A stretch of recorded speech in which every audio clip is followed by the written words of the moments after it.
sinking of the Eilat began what became known as the War of Attrition. It also resulted in a complete change in the tactics of the Israeli Navy.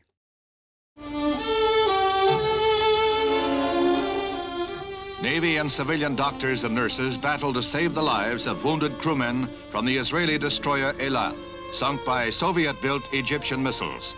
19 were killed, 28 more missing and presumed dead, and 48 wounded, some seriously. Egypt claims the Israeli warship entered Egyptian waters, but Israel denies the charge and says the Eilat was 13.5 miles offshore. 5 of the dead are buried in a mass funeral in the port city of Haifa. High Israeli officials attend along with 10,000 mourners.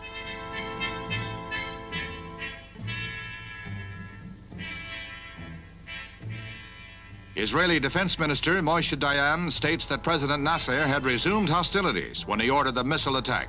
In a memorial address, the commander of the Israeli Navy says, "The account will be settled. The blood of our comrades will not be forgotten."